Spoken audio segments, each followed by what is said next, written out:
മരണമില്ലാത്ത ഓർമ്മയായി അയോന. അവൾ 4 പേരിലൂടെ ജീവിക്കും. Payyavoor sacred heart higher secondary സ്കൂളിലെ +2 വിദ്യാർത്ഥിനി അയോന മോൺസൺ വിടവാങ്ങിയെങ്കിലും 4 പേരിലൂടെ ആ പെൺകുട്ടി ഇനി ജീവിക്കും. സ്കൂൾ കെട്ടിടത്തിൽ നിന്ന് വീണ് ഗുരുതരമായി പരിക്കേറ്റ് ചികിത്സയിലായിരുന്ന അയോനയുടെ അവയവങ്ങൾ ദാനം ചെയ്യാൻ ബന്ധുക്കളെടുത്ത മാതൃകാപരമായ തീരുമാനം അനേകർക്ക് പുതുജീവൻ പകരുകയാണ്. കണ്ണൂർ മിംസ് ആശുപത്രിയിൽ ചികിത്സയിലിരിക്കെയാണ് അയോന മരണത്തിന് കീഴടങ്ങിയത്.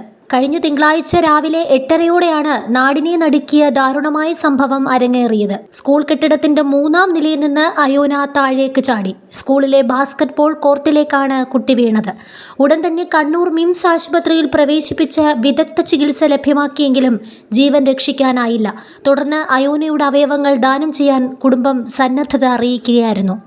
തലശ്ശേരി, കോഴിക്കോട്, തിരുവനന്തപുരം എന്നിവിടങ്ങളിൽ ചികിത്സയിലുള്ള 4 പേർക്കാണ് അയോനയുടെ അവയവങ്ങൾ സ്വീകരിക്കുന്നത്. 2 വൃക്കകൾ, കരൾ, കോർണിയ എന്നീ അവയവങ്ങളാണ് ദാനം ചെയ്തത്. വിദ്യാർത്ഥിനിയുടെ കിഡ്നി തിരുവനന്തപുരം മെഡിക്കൽ കോളേജിൽ കഴിയുന്ന രോഗിക്കായി വിമാനമാർഗമാണ് എത്തിച്ചത്. കണ്ണൂരിൽ നിന്ന് ഇൻഡിഗോ വിമാനത്തിലാണ് അവയവം തിരുവനന്തപുരത്ത് എത്തിയത്. ഇന്ന് പുലർച്ചെ 3 മണിയോടെയാണ് അയോനയുടെ അവയവങ്ങൾ ശസ്ത്രക്രിയ നടത്തി പുറത്തെടുത്തത്.